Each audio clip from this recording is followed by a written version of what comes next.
Allô, Aïka, comment est le petit poussin le papa? Maintenant, papa va te lire un poulailler dans les étoiles.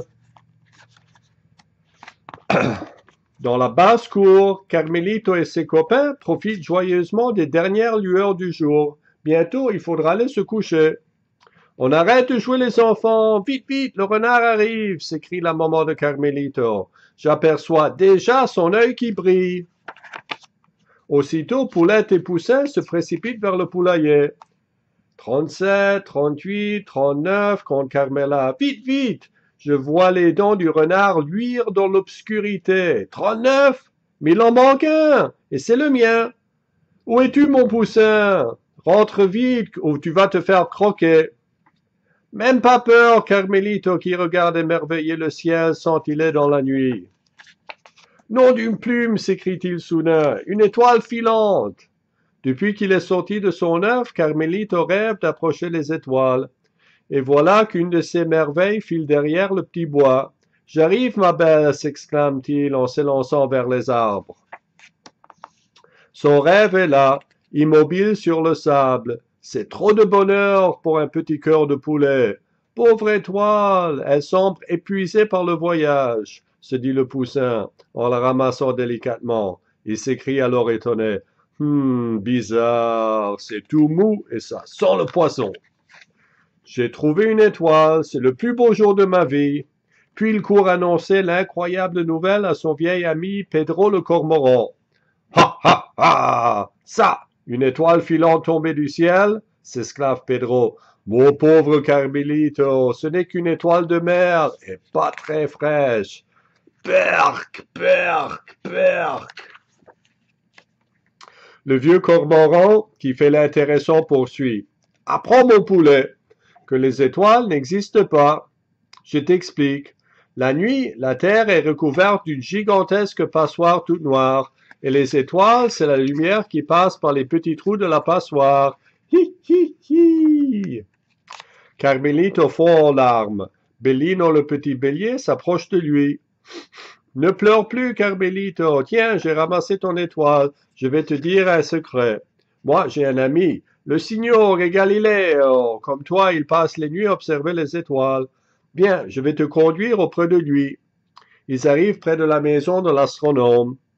Quel étrange bonhomme, chuchote Carmelito. Il parle tout seul en regardant les étoiles dans un drôle de tuyau. Tu sais, le chat, marmonne le vieil homme, grâce à cette lunette, j'ai découvert des centaines de nouvelles étoiles. Et si nous n'étions pas seuls dans cet univers? Soir. Ah, c'est toi, Bellino, s'écrie le vieux savant. Tu es venu avec un copain. Soir, monsieur Galileo, je m'appelle Carmelito. Dis-tu, me laisses regarder les étoiles dans ton tuyau truc machin? Ouh, comme elles sont près, si près que je pourrais les toucher. Hé, monsieur, quand est-ce qu'on pourra les toucher pour de vrai les étoiles? Toucher les étoiles. Glousse Galilée, quand les poules auront des dents. Pendant ce temps dans l'espace. Ah, maîtresse, regardez la joie, la jolie planète bleue.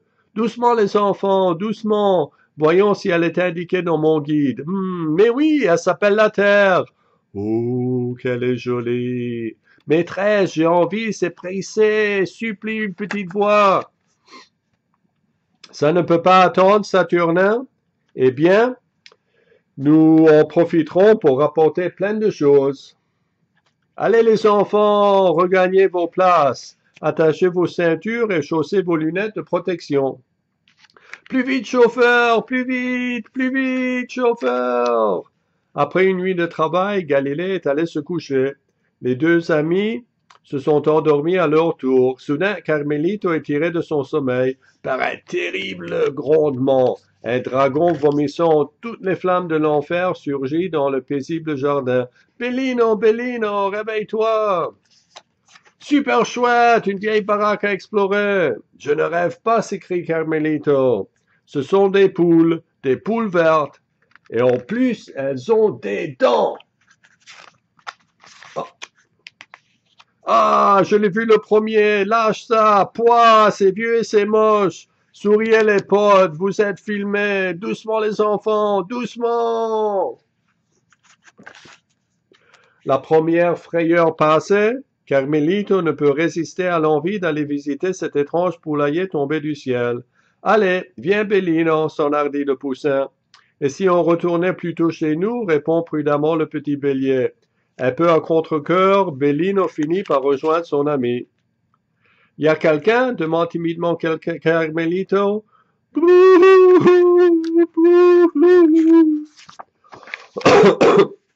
Je trouve plus mes bottes de sortie. Tout le monde est descendu. Et moi, je suis toute seule et j'ai peur.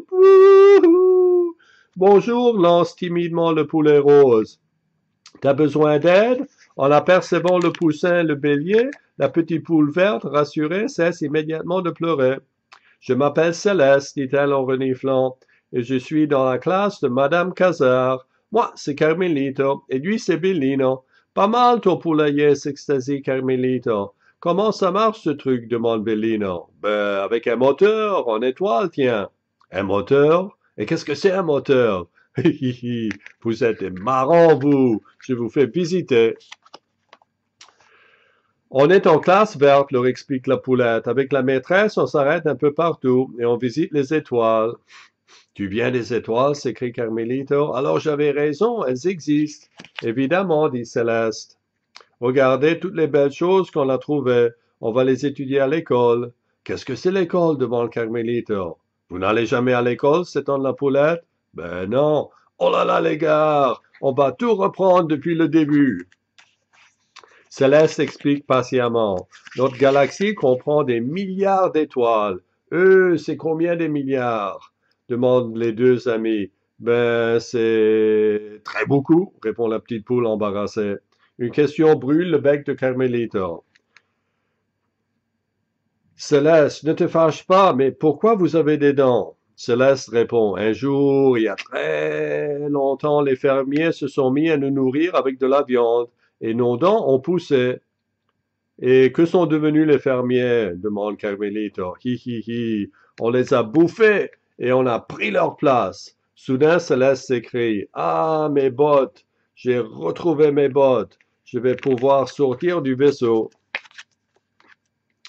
C'est pas tout ça, les garçons, mais il faut que je trouve quelque chose à rapporter de votre planète, comme a demandé la maîtresse. Céleste accepte ceci en souvenir de nous, propose alors le petit poussin. C'est une étoile. La seule étoile qu'on trouve sur la Terre. Tu vas voir, c'est rigolo, ajoute Bellino. C'est tout mou et ça sent le poisson. Céleste est ravie. Jamais elle n'a vu pareille merveille sur sa planète. Il n'y a ni mer ni océan. À moi de vous faire un cadeau, bredouille-t-elle très émue. Tenez, c'est peu de choses, mais ça me fait plaisir. C'est un morceau de l'étoile du berger que j'ai ramassé hier, explique la poulette verte. Je ne crois pas, Bellino, t'as vu ça? C'est extraordinaire. Je touche une étoile, je touche une étoile. Approchez, s'exclame Céleste, je vais vous montrer comment trouver ma planète. La nuit venue, cherchez un groupe d'étoiles qui dessine un renard dans le ciel. Vous voyez son œil qui brille? Eh bien, ça, c'est là que j'habite.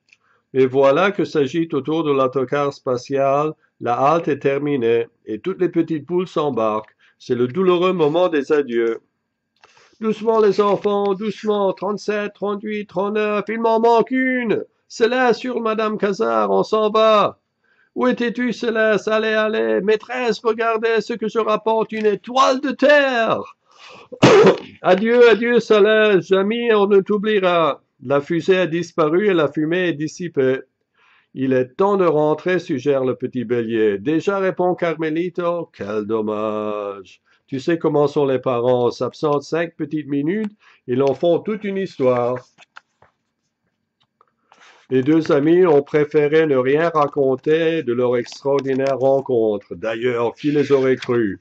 Au poulailler, la vie a repris son cours. Levé avec le soleil, couché avec les poules. Carmelito, rentre mon poussin, ou le renard va te croquer. Oui, maman, encore une petite minute. Ah, regarde, Carmelito, une étoile filante. Je vais faire un vœu. Moi aussi, dit Carmelito. Au même moment, chez l'astronome. Je suis de plus en plus persuadé qu'il existe d'autres êtres vivants dans l'univers, mais ça ne sera pas facile à prouver. Bonne nuit, petit poussin de papa. Bonne nuit, petit poussin de papa. Ah, on va voir. Oui, papa. Ah, voilà, papa. Allô, Aïka. Ah, voilà. Allô, Aïka. Bisous, bisous, bisous de papa. Est-ce que tu as aimé l'histoire? Papa va te raconter une autre histoire très bientôt. Bisous, bisous. Bonne nuit.